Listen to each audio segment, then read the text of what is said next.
All right, we go 3, 2, and 1. Welcome back to another episode of Composites Weekly, the industry's leading podcast show. This week's episode is made possible, of course, by our friends over at the ACMA's Education Hub. It's the industry's destination for composites resources for CCT training and testing, recorded webinars, conference proceedings, regulatory information, customized manufacturing, and much, much more. The CCT program supports professional development and facilitates uniform training and technical skills. It's the only certification program of its kind. And this program is completed online and provides enrollees with all the resources needed to succeed in becoming a certified composites technician. So if you'd like to learn more about the ACMA Education Hub and their programs, their CCT training, you can visit them today over at acmaeducationhub.org. That is acmaeducationhub.org. You can see the ticker streaming down below. You guys may notice we're incorporating more live video. We did a lot of this over at CAMX, and that's one of the goals this year on the Composites Weekly platform. We'll be incorporating more video, some live streaming, and we're testing out the StreamYard platform. We've done forever. We've used Zoom as our main platform for our interviews, our podcast interviews, but we're going to be using StreamYard this year. And so far, it's from what we've done, the testing that we did out at CAMX and some of the testing we've done recently is pretty solid. And it seems to be incorporating more features. I think they've got, you can now stream to LinkedIn now, which will be streaming to the LinkedIn page and some of the other social media sites as well. Today, we've got a fantastic topic. We're going to be talking about artificial intelligence. That's been in the news lately, AI. A lot of people talking about platforms like ChatGPT. It's crazy. Today, I've got a couple of guests joining me to talk about how their company is helping manufacturers in the industry save enormous amounts of money in terms of their energy cost. The energy that fuels manufacturing operations is really pretty significant. And of course, a new predictive AI platform promises to help manufacturers lock in the lowest energy rates at just the right time. Today, I have Arthur Kaplan. He is the chief sales officer at a company called Imperium, and also Lucas Grimes, their founder. Just to give you a little background on Imperium, they are a startup company and they're helping manufacturers, including composite companies, better navigate the volatile energy market and significantly slash their bills. They do this by utilizing a platform that relies on analytics and artificial intelligence to help clients determine the best time to buy energy. For most industrial firms, energy is one of the largest operating expenses. And today, most companies purchase their energy from brokers who will do and say just about anything to make the sale. So about 3 years ago, Imperium began creating algorithms that will help you that helps their clients empower their business and easily buy energy at the best prices and the right time with confidence. Imperium is able to effectively reduce the risk of price volatility by using proprietary AI to predict U.S. energy prices with up to 95% accuracy. So this is going to be really interesting. I'm really happy to have these guys joining me today. I'm adding them into the stream as we speak. Lucas, Arthur, thanks for joining me today on the show. Jonathan, good afternoon. Thanks for having us. Absolutely. Thanks for having us, John. Glad to have you guys on. Let's start with Imperium. Tell us a little bit. I would say share a little bit about your background. That's kind of how we always start here on the show. I know you guys are a startup company. If you would kind of tell us about like the founding of the company. What's the why? Obviously, you guys are meeting a growing demand out there with the rising cost of energy. But tell us about your backgrounds individually and what led you to start the company. Yeah, absolutely. So starting with me, I guess, I came out of school with an analytical background in computer science and neuroscience. And I happened on kind of this industry through a brokerage. A friend of mine kind of brought me in, and you know, we came in with I came in with the notion that it was going to be more of a really heavy consulting and analytical, but it ended up being 99 cold calls a day and phone, fax, and email in this Sure. day and age. So coming from comp sci, it was like, you know, well, what causes these price differentials? What's the price action underlying? And I just thought it was, you know, that was a more interesting question than how many cold calls have I completed today. And so, in short, I ended up doing a lot of research into what kind of moves this volatility, and Sure. it was just a SaaS AI play. You know, like it was very apparent to me that that was the case. And so yeah, quit the brokerage because you know, that was the next step, and then I went to work on, you know, building out the schematics for how these algorithms are going to work and the architecture and the tech stack, and then in short, here we are today. I find it interesting. Usually, you know, things like this are always born out of someone's realization that this is like, I can't believe people are getting hosed like this, or for whatever. You know, there's a problem out there in the industry that you see a need to change, and I find that very interesting. You know, you're on the brokerage side of things and realized, you know, gosh, man, there's got to be a better way for companies out there to do this. Yeah, absolutely. I mean, just from, you know, the initial my initial run as a broker, it was like this market is so opaque, and it was opaque even to the brokers, because we were just told, you know, you don't have to know that, don't worry about this and that.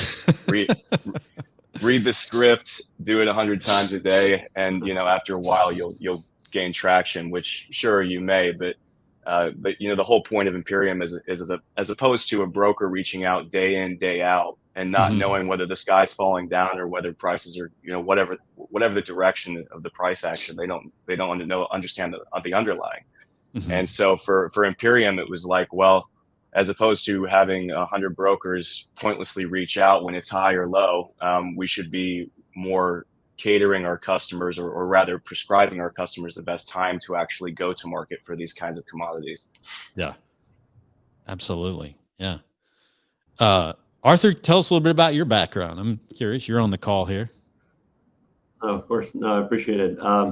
So my background for a little over the past decade has been commercial real estate across the country, advising more on the analytics side and on the investment sales side. So it's always been on in sales in general, and we advise, you know, anything from large manufacturing companies that own the actual real estate to larger REITs, as well as high net worth individuals. And so me coming into Imperium just around 2 years ago, I had the background on tenants, as well as the relationships with many owners and so on. And with our model, Imperium's entire model, it's not only just AI, but it's a data service that eliminates brokers to a certain extent, right? Or at least optimizes that platform. So when I came in, it was, you know, we're not doing any cold calls or anything like that. It's really true grassroots marketing. It's really through referrals and direct relationships. So my understanding of that, it's at the end of the day, it's we're saving money. It's not really to me, it's not even a sale. At the end of the day, and we're optimizing something that hasn't been touched since really deregulation, when it happened originally in the late 80s. So I mean, the entire business is a very great for us, but sadly a very archaic dinosaur business. And again, with AI being applied to so many other aspects across various other sectors, we felt like, I mean, energy is kind of the next wave.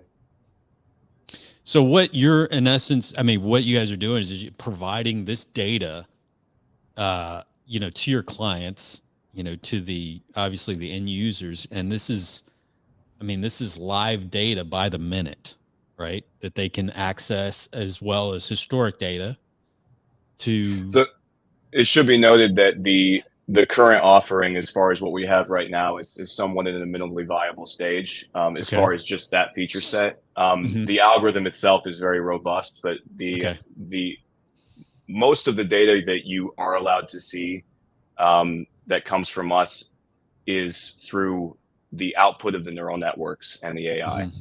A lot of the underlying indices actually are dedicated data for. This was actually a difficulty in starting the business, was it's very protected. And generally speaking, you have to be what's called a market participant, either a large supplier, a trade desk, banks doing bank swaps, things like that, to gain access to this. But the reason that we were able to gain access to it was through basically a loophole saying, hey, the underlying indices are going to be maintained within a black box. The forecasts of those indices, what we do, our prescriptive model is available to our customers. Okay. What are some of the things that you take into account? I mean, can you give some examples? I mean, LMP is one of them, local locational marginal pricing. Yeah. Can you kind of break down how, some of the data that's utilized there? Yeah, absolutely. So locational marginal pricing is going to be the predominant factor when looking at price action, just because it's extremely granular. It's extremely nodal. There are 12,000 just in PJM alone, which is the biggest electricity ISO on the planet. There are 12,000 pricing nodes, all geographically placed. So you're able to get really good granularity on where you're forecasting.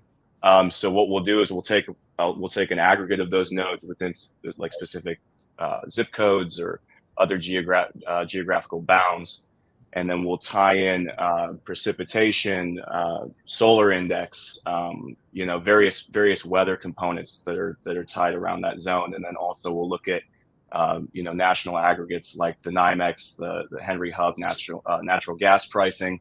We'll look at liquefied and we'll look at gas imports and exports, liquefied and otherwise. And then we look a little bit at petroleum and things like that too, and then just broader market indices like say S&P 500. That kind of gives general direction and swing. Right. But those can help. You basically have different models where you look at either a short-term, medium-term, or long-term horizon, whether it's a couple weeks, which is the limiting reagent being weather, or a couple months out, or the long-term looks, which are out to 3 years. So you've got some companies that have existing contracts with suppliers. So how do you handle that, or how do you deal with, those that are locked in for a period of time? Yeah, absolutely. So that was the main consideration with this, is that, every time I would make a call when I was a broker, hey, we're in contract, click. Hey, you're the third call today on energy, click. Like, we don't need it. Yeah. So it was like, I don't know why I'm doing so. So basically, you were just trying to find needles in haystacks and needles in an appropriate time, So it was just like, so that's kind of what we came to, is, look, we understand that you're in contract. What we would like to do is offer you prescriptive, forecasting on when you do come close to that contract termination date. Because what a lot of people do is, their contract might expire in June or July, which are historically, very, very high rates for electricity. But conversely for gas. So what they might do is they might have both their gas and electric end in the same term on the same month, but it's not optimal for one or the other.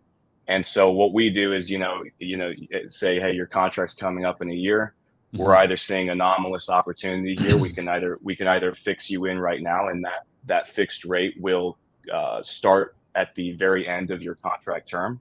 Or we can look at, basically we find between now and then, that contract term date, that the end of that date, for that contract, we determine the best time for you to look. So it's just like flights, really. There's cyclicity in the market, there's seasonality, depending on where you're flying and things like that. So if, say, you're going to Vegas in June, the common knowledge is, hey, let's book this flight out as far as possible. That's not necessarily the truth. You might actually look at, it might be most optimal to look in a month or a month and a half, things of that nature. So that's kind of the analogy there. Didn't matter this week, though, if you're flying, right? No.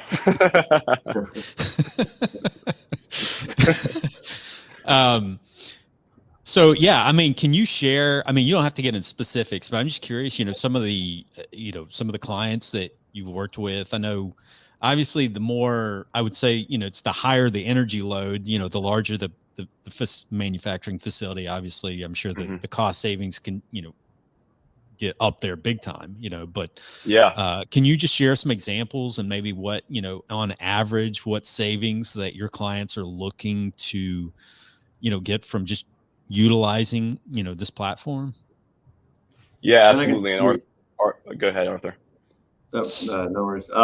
So I mean, we signed a pretty large resin a resin processor here in the Midwest, and they came to us initially just looking for something again that is more than just what every other broker does for the most part, right? Sure. Yeah. So we planned the platform. We try to simplify it as much as possible with the management, and eventually, within and correct me if I'm wrong, Lucas. I think it was within 30 days. I mean, we had a look where we were able to actually to fix part of that rate for a longer term contract, but they also had, we were looking at the actual manufacturing building, and the building was actually pretty inefficient, just from an energy standpoint as well. So AI is where the company was really born, and is our, as Lucas said, it's our minimal viable product. It's our core. But we're slowly expanding and becoming as vertically integrated as we can in the entire energy space. So Okay. to be a little more specific, so if you're familiar with a lot of manufacturing, especially obviously composites, there's a lot of PACE financing, for example, Sure. that's involved, and that's state and federal based, and literally there are tax incentives from the government where you can, if you're energy improving your building, so even you're getting better insulation, Yeah. more Absolutely. efficient equipment, new roofs, windows, whatever that is in your facility. That's almost, I mean, it pretty much becomes almost free. So we work with one of the largest firms. We've partnered with them that handles the PACE financing piece. So again, as little or as much as the client kind of wants us to be, to help them on anything energy related in the business, we've developed strategic partnerships, and that includes obviously lenders. That includes actual developers in terms of the ones that are actually installing. If you want a partial behind the meter solar to offset some of that energy cost, again, we're happy to do that, as well as attorneys and so on. Very interesting. Jonathan, the latter part of your question, you were asking about typical savings, right? Yeah. I'll tell you, it really, really varies. On average, again, it's still a wide range. On average, we're 10 to 30% in savings on the supply side. However, I can tell you, the bigger the client is, typically the smaller the percentage. I mean, the dollar amount's obviously higher, but I mean, we had a client where we literally almost halved their energy bill because they were not aware. It was a family-owned business. Again, Sure. a larger manufacturing facility in the Midwest, and it's kind of one of those things, like, you don't know what you don't know, and energy business is a little frightening for some people. It's like you don't think about it, right? It's like air you breathe, lights you turn on, even though it's an expense, it's a necessary expense. Right. And a lot of, again, if you're not publicly traded or 20 locations, a lot of times you just don't know. Yeah, absolutely.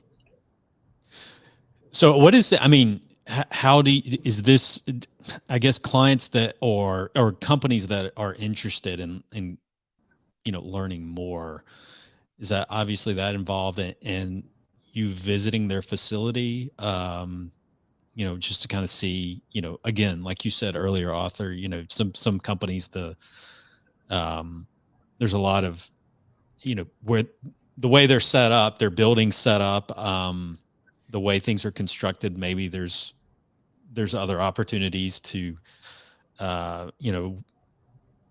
with education to, I mean, to help them save, from their, to save energy. But I mean, what does this entail? Do you meet with them in person? Do you have these calls virtually? I mean, yeah, I mean, every case is different, like Arthur said, but typically it starts with somebody reaching out on behalf of their procurement.